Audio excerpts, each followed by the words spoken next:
Hi guys, welcome to the channel again. मेरे साथ में है आज दो बेहतरीन गाड़ियां और एक का नाम है टाटा पंच एंड इसकी राइवल मारुति सुजुकी इग्निस। अब ये दोनों ही गाड़ियां जो है वो एक दूसरे को compete करती हैं नेक टू नेक। क्यों? क्योंकि ये दोनों ही इस तरीके से फ्रेम की गई हैं कि ये मिनी एसयूवी लगे। अब कॉम्पैक्ट एसयूवी जो है, ये सब कॉम्पैक्ट एसयूवी जो है वो मारुति सुजुकी इसको बुलाती है। On the other hand micro SUV, mini SUV, compact SUV, sub compact SUV, Tata इसको यहाँ पर जो है वो बुला रही है। दोनों के डायमेंशन देखे जाएं तो Tata Punch is a clear winner. वो हाइट, विड्थ एंड लेंथ तीनों में ही जो है वो इग्निस से ज़्यादा बेहतर है। But on the other hand अगर आप यहाँ पर थोड़े बॉक्सी डिज़ाइन की बात करें तो Ignis straight away wins the figure. अगर मैं स्ट्रेट पे आपको यहाँ पे लेके चलूँ तो अगर आप यहाँ पे देखेंगे बहुत ही बड़े से जो है वो आपको इग्निस के हेडलाइट यूनिट देखने को नजर आएंगे टर्न इंडिकेटर के साथ में। नीचे फॉग लाइट यूनिट दी गई है एंड अगर आप इसका ग्रिल का पार्ट देखोगे तो यहाँ पर जो है गाइज ये आपको काफी सारा क्रोम का वर्क जो है वो होता हुआ नजर आएगा। तो अच्छा लग रहा है इसका। अगर मैं इतना पोर्शन का बात करूं यानी कि इंजन बे पोर्शन की बात करूं तो ये तकरीबन 3 से 3.5 फीट के आसपास है।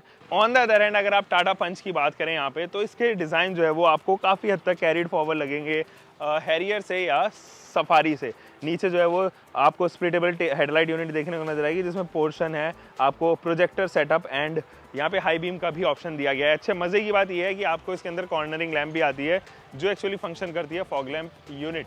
यहाँ पर जो है वो टाटा की बड़ी सी ग्रिल दी गई है सिग्नेचर स्टाइल और यहाँ पे जो है वो आपको क्रोम की फिनिशिंग देखने को नजर आएगी। काफ़ी अच्छी लग रही हैं ये दोनों ही गाड़ियाँ और मेरे ख्याल में टाटा पंच ज़्यादा सटल आपको नजर आएगी, मैच्योर आपको इसके लुक्स जो है वो दिखाई देंगे। हो सकता है कि इग्निस जो है वो उसके डिज़ाइन सब्जेक्टिव हों और सभी लोगों को जो है वो इग्निस के डिज़ाइन एक्चुअली में पसंद नहीं आते। अब थोड़ा सा मैं साइड प्रोफाइल में लेके चलता हूँ आपको और यहाँ पे बताता हूँ कि इग्निस के पास में क्या क्या एडवांटेजेस हैं।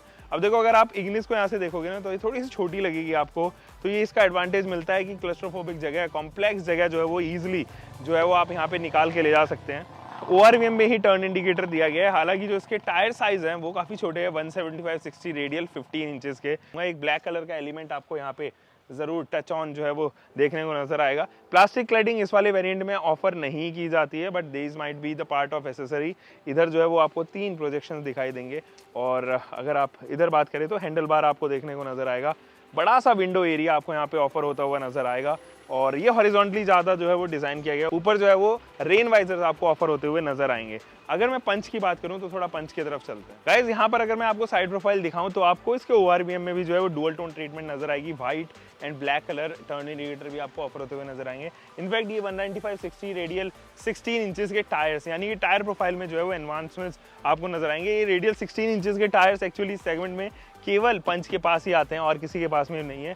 प्लास्टिक की बड़ी सी क्लैडिंग जो है वो आपको इधर ऑफर होती हुई नजर आएगी और साथ ही साथ अगर मैं यहाँ पे डोर हैंडल की बात करूँ तो कुछ इस तरीके का डोर हैंडल आपको यहाँ पे ऑफर किया जाएगा जो कि एक्चुअली सी पिलर पे जो है वो माउंट किया गया है। रियर प्रोफाइल में चलते हैं गाइज और पहले पंच की ही बात कर लेते हैं क्योंकि पंच के पास में ही हम लोग हैं। टाटा पंच का बड़ा सा लोगो इधर आपको यहाँ पे जो है वो बड़ा सा वाइपर सेट इधर देखने को नजर आएगा। पीछे से इसके लुक्स जो है वो काफ़ी डोमिनेटिंग है और ट्राई एरो शेप्ड इसके जो है वो पीछे के टेल लाइट यूनिट भी दी गए हैं, तो ये काफ़ी अच्छे मुझे यहाँ पर लगे। अगर ऑन द अदर हैंड बात करें तो पीछे से इग्निस के लुक्स कुछ ऐसे हैं तो शायद सभी लोगों को पसंद ना आए। काफ़ी स्ट्रेट हैं और एक एंगल पे जाने के बाद में स्ट्रेट यहाँ पर जो है वो दिए गए हैं। टेल लाइट यूनिट जो है वो स्प्लिटेबल दी गई है और सुजुकी का लोगो, इग्निस का लोगो आपको इधर ऑफर होता हुआ नजर आएगा। फिलहाल अगर मैं इंटीरियर्स चलूँ तो इंटीरियर्स के बारे में बात करते हैं। ऑल दो this is a lower variant तो हम लोग प्रॉपर यहाँ पर जो है वो कंपेयर तो नहीं कर पाएंगे बट एक लुक जरूर आपको यहाँ पे मिल जाएगा, एक आइडिया जरूर हो जाएगा। गाइज अगर मैं यहाँ पे इनग्रेस करूँ तो इजी इनग्रेस है और जैसे मैं इंटीरियर्स में बैठूंगा तो आपको ये बड़ा सा स्टीयरिंग व्हील नजर आएगा। अच्छी क्वालिटी का स्टीयरिंग व्हील है, आपको डुअल टोन ट्रीटमेंट और बहुत सारे बटन इधर ऑफर होते हुए नजर आएंगे। इनफैक्ट इसका इंस्ट्रूमेंट क्लस्टर भी आपको काफ़ी अच्छा देखने को नजर आएगा। स्पेशली ये स्पीडोमीटर का जो डायल है वो MID वगैरह जो है वो ब्लैक ही रखी गई, यानी कि सिंगल कलर में ही रखी गई, ब्लैक एंड व्हाइट आप इसको कह सकते हो। इसके ट्रिप मीटर्स के बटन आपको इधर से देखने को नजर आएंगे। ब्राइटनेस भी आप यहाँ से चेक कर सकते हैं। AC के वेंट्स वगैरह कुछ इस तरीके के और ये जो है वो 2-DIN सिस्टम यहाँ ऑफर किया गया है क्योंकि ये top of the line variant नहीं है but top of the line variant में एक्चुअली ये भी चेंज्ड है और यहाँ के AC के जो कंट्रोल्स है वो भी एक्चुअली चेंज्ड है। ये तो पार्ट शेयर्ड आपको लगेंगे छोटे वाले वेरिएंट से। बाकी अगर मैं यहाँ पे डैशबोर्ड की बात करूँ तो वो डुअल टोन रखा गया है जो कि अच्छा लग रहा है और मुझे कोई भी ऐसा सामान से रिलेटेड कोई इशू यहाँ पे नहीं नजर आ रहा। कुछ भी सामान अगर आप रखोगे तो ज़्यादा अच्छे तरीके से यहाँ पे स्टेबल वो ज़्यादा रहेंगे। गाइस इधर से करते हैं हम लोग इनग्रेस, और काफ़ी इजी इनग्रेस है, सिंगल स्टेप इनग्रेस है। अगर मैं हेडरूम की बात करूँ तो ऑलमोस्ट मेरी 5 उंगलियां यहाँ पर जो है वो आ जा रही हैं। 5 फुट 10 इंच गाइस मेरी हाइट है।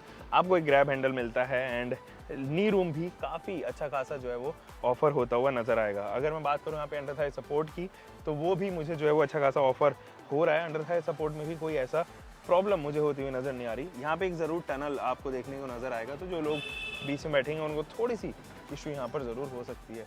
अगर शोल्डर रूम की बात करूँ तो मेरा हाथ जो है वो प्रॉपर आ रहा है यहाँ पे, तो रियर रो में कोई प्रॉब्लम नहीं है, मुझे काफ़ी सही लग रहा है, कंफर्टेबल हूँ मैं। और हेड रेस्ट्रेंट्स भी आपको यहाँ पर जो है वो ऑफर किए गए हैं, बट कोई आर्म रेस्ट जो है वो यहाँ पर ऑफर नहीं किया गया है।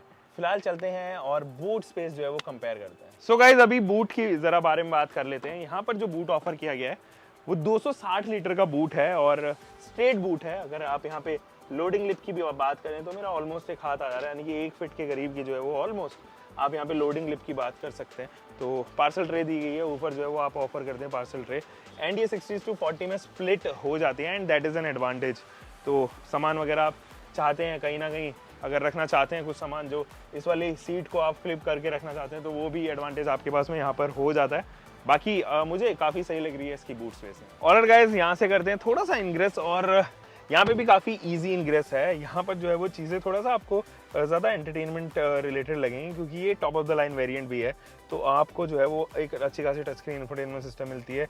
इनफैक्ट जो इसका इंस्ट्रूमेंट क्लस्टर है वो भी आपको काफ़ी अच्छा नज़र आएगा, जो कि लेफ्ट साइड में आपको डिजिटल मिलेगा, राइट साइड में स्पीडोमीटर मिलेगा। इधर जो है वो कलरफुल आपको AC वेंट्स देखने को नजर आएंगे, ऑफ वाइट कलर का जो है वो यहाँ पे इंटीरियर्स देखने को नजर आएगा। IRVM भी आप यहाँ पे देखोगे, साथ ही साथ आपको जो है वो कार्ड होल्डर भी देखने को नजर आएगा, एक लाइट माइक की सेटिंग वगैरह, ये सभी चीज़ें जो है वो इधर आप जो है वो एक मिरर भी देखोगे, बट कोई लाइट वगैरह सच नहीं दी गई। यूटिलिटी की स्पेस जो है वो इसमें ज़्यादा बेहतर मुझे लगती है, लेकिन जो प्लास्टिक क्वालिटी है वो ज़रूर मेरे को दोनों की ही डिसेंट लगी।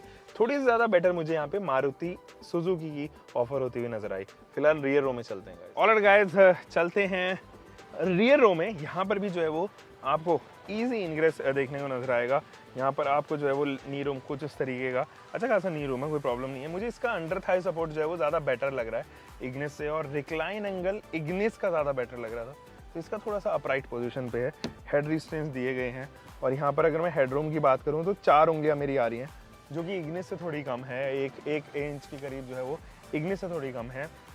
बाकी अगर मैं यहाँ पे बात करूँ टनल की, तो टनल बिल्कुल स्ट्रेट है, यानी कि वो लोग जो बीच में बैठेंगे एक्चुअली वो ज़्यादा कंफर्टेबल बैठेंगे यहाँ पे कंपैरेटिव इग्निस के। शोल्डर रूम जो है वो भी मुझे इसका ज़्यादा बेहतर लग रहा है कंपैरेटिव इग्निस का, क्योंकि तकरीबन 3 से 4 इंचेस की जो है वो स्पेस अभी भी बच रही है, जबकि उस टाइम मेरा शोल्डर जो है वो बिल्कुल साइड तक आ जा रहा था। वो चीज़ ज़रूर यहाँ पर आपको देखने को नजर आएगी, यानी कि अगर आप 3 लोग पीछे बैठ रहे हैं तो यहाँ ज़्यादा कंफर्टेबल आपको बैठने को महसूस होगा। ग्रैब हैंडल की बात करें तो ग्रैब हैंडल भी दिया गया है, बट उसके साथ में कोट हुक भी है, तो ये एडवांटेज भी ज़रूर यहाँ पर दिया गया है। बाकी एक आर्म रेस्ट जो है वो यहाँ पर ऑफर किया गया है, जो इग्निस में आता ही नहीं है किसी भी वेरिएंट में। फिलहाल गाइस हम लोग चलते हैं इसके बूट स्पेस को चेकआउट करते हैं। गाइस अगर मैं इसके बूट की बात करूं तो यहाँ पर इंडस्ट्री का सबसे बड़ा बूट आपको ऑफर होगा। ये 366 लीटर का बूट है। अब दोनों अलग अलग ऑर्गेनाइजेशन जो है वो 366 क्लेम करती है एंड 319 आई बिलीव क्लेम करती है, लेकिन ये दोनों ही तरीके से अगर मैं 319 भी देखूं तो उस लिहाज से भी जो है वो ये ज़्यादा कैपेसिटी है इसकी कंपैरेटिव इग्निस की। सामान लोड करने में और इनलोड करने में आपको दोनों में ही प्रॉब्लम होगी, क्योंकि यहाँ पर लोडिंग लिप दोनों में ही तकरीबन 1 फीट के करीब है, तो चाहे आप इसमें लोड करो या इग्निस में लोड करो, आपको सामान उठाने में स्ट्रगल ज़रूर महसूस करना पड़ेगा। इधर भी अगर आप देखें तो एक पार्सल ट्रे ज़रूर यहाँ पर ऑफर की गई है। अब इग्निस के साथ में एडवांटेज इसलिए होता है क्योंकि वहाँ पे 60:40 में स्प्लिट होने वाली सीट्स मिलती है, जो कि यहाँ पर इग्नोर कर दी गई हैं टाटा द्वारा। बाकी चीज़ें जो हैं वो लगभग सेम ही नज़र आएंगी, दोनों के ही बूट ऑलमोस्ट सेम से देखने में नज़र आएंगे, बट हाँ एडवांटेज ज़रूर यहाँ पर टाटा पंच को ज़्यादा एरिया, ज़्यादा वॉल्यूम एक्चुअली जो है वो पंच के पास में है, जो कि 366 लीटर की है। तो चलते हैं फिलहाल गाइस, एक छोटी सी ड्राइव लेके आते हैं और फिर कंक्लूड करते हैं। ऑलराइट गाइस, हम लोग पहले चला रहे हैं इग्निस, और इग्निस के फीडबैक अगर मैं आपसे बोलूँ कंपैरेटिव टाटा पंच की, तो इसका जो इंजन है वो थोड़ा सा ज़्यादा रिफाइंड आपको महसूस होगा। और ज़्यादा पंची रिफाइन फील करवाएगा आपको। ये दोनों ही चीज़ें जो है वो इसके अंदर है। हालांकि अगर पीएस की बात करें तो ये ऑलमोस्ट सेम पावर फिगर जो है वो डेवलप करते हैं, बट 1.2 लीटर का जो इंजन है वो ज़्यादा बेहतर आपको जो है वो दिखाई देगा। तो इग्निस इंजन के मामले में ज़्यादा बेटर है, इनफैक्ट माइलेज के मामले में भी ये ऑलमोस्ट क्लोज है और तकरीबन सेम जो है वो आपको यहाँ पर माइलेज फिगर्स देती हुई नजर आएगी। अब अगर मैं बात करूँ स्पेस के मामले में तो ज़रूर मुझे यहाँ पर लगा कि स्पेस जो है वो टाटा पंच में के अंदर थोड़ी ज़्यादा ऑफर की गई है और ज़्यादा बेहतर फील होती है, वो फीचर रिच ज़्यादा लगती है।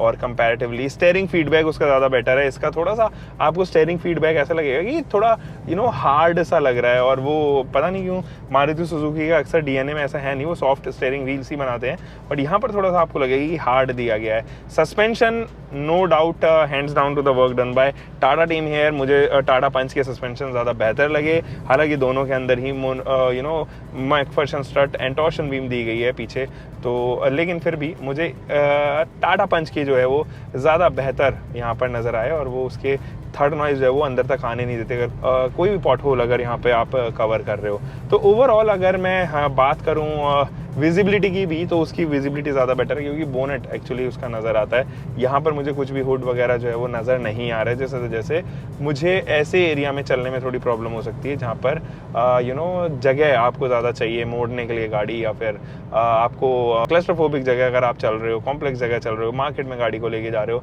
तो आपको एक अंदाज़ा रहता है कि हाँ मेरी गाड़ी वहाँ से कट कर सकती है।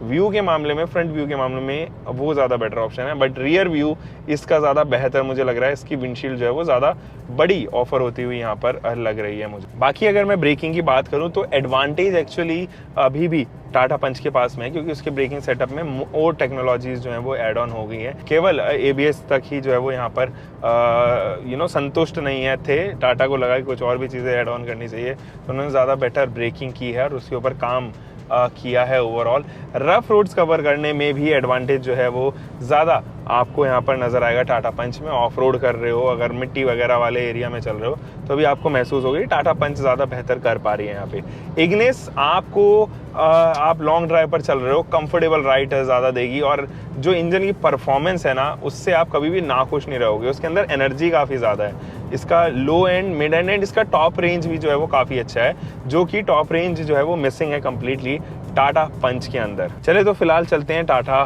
पंच की राइड लेते हैं और वहाँ पर देखते हैं क्या क्या चीज़ें हैं। Guys Tata Punch and Ignis दोनों में ही जो है वो AMT ऑफर किया जाता है, बट इग्निस का जो AMT है वो ज़्यादा बेटर आपको नज़र आएगा। उसके अंदर शिफ्ट के दौरान जो है वो ज़्यादा लैग नहीं है, इसके अंदर हल्का सा आपको लैग फील होता है, ये ज़्यादा कम रिफाइंड भी फील होता है इसका इंजन। बट हाँ, no doubt when it comes to space, when it comes to ergonomics and when it comes to utility space, Tata has actually mastered the profile here and Tata has actually done many things to improvise. यहाँ पर मुझे अच्छी चीज़ लगी कि dashboard काफ़ी बड़ा सा दिया गया है, उसका काफ़ी बेसिक सा जो है वो डैशबोर्ड यहाँ पर ऑफर किया जा रहा था। इनफैक्ट इसका फ्रंट व्यू भी जो है वो काफ़ी अच्छा है, जैसे कि मैंने आपको बताया, यहाँ पे मुझे पूरा बोनेट वगैरह देखने को नज़र आ रहा है। और मज़े की बात ये है कि आपके पास में अच्छा खासा हेडरूम मिलता है, और जब भी आप अपने फ्रेंड के साथ में यहाँ पे बैठे हुए हैं तो आपको कोई प्रॉब्लम नज़र नहीं आती, क्योंकि आप इजीली कम्युनिकेट कर सकते हो, बिकॉज ये दोनों सीट्स जो हैं वो काफ़ी क्लोज यहाँ पे रखी गई है। हालांकि मुझे जो है वो ज़्यादा स्पेस अभी भी टाटा पंच के अंदर ही ऑफर होती हुई नज़र आ रही है। स्टीयरिंग फीडबैक इसका लाजवाब है, सस्पेंशन यूनिट लाजवाब है, ये 3-4 चीज़ें ऐसी हैं जिसकी वजह से एक बेहतरीन कॉम्बिनेशन जो है वो उभर के आई है टाटा पंच यहाँ पे। तो yes, hands down to the work done by Tata team here. और चीज़ों के बारे में हम बात कर सकते हैं, मुझे इंफोटेनमेंट सिस्टम इसका बहुत बेहतरीन लगा टाटा पंच का ओवर रेगुलर इग्निस, तो वो चीज़ भी मुझे यहाँ पे थोड़ी अच्छी लगी। और plastic quality is pretty decent, दोनों ही गाड़ियों में डिसेंट है, कोई ऐसा बहुत मज़ेदार या बढ़िया क्वालिटी की प्लास्टिक क्वालिटी यहाँ पर नहीं कह सकते हैं। तो और ज़रा बात कर लेते हैं ड्राइव की, जैसे कि आप इसमें लॉन्ग ड्राइव पर अगर चल रहे हो तो you just have to rest your पैर, क्योंकि फुट पैड यहाँ पे दिया हुआ है, डेड पेडल यहाँ पे दिया हुआ है। बाकी अगर आप इग्निस में चल रहे हो तो उसका जो इंजन है वो आपको और बोलेगा कि पुल करो, तो ये चीज़ ज़रूर यहाँ पे एडवांटेज उसके साथ में जुड़ा हुआ नज़र आएगा। So yes, this was all for today. I just hope कि आपको एक क्विक कंपैरिजन पसंद आया होगा। अगर आपको पंच से रिलेटेड और वीडियोस देखनी है तो मैं आई कार्ड पे अपना चैनल यहाँ पे दे रहा हूँ, वो आप जाके सब्सक्राइब कीजिए। और जल्दी से फिलहाल तो मिलते हैं एक और नई वीडियो के साथ में। आप तब तक ध्यान रखिए अपना, सुरक्षित चलिए। Until for the next time, bye bye, take care and keep loving your car, drive safe guys.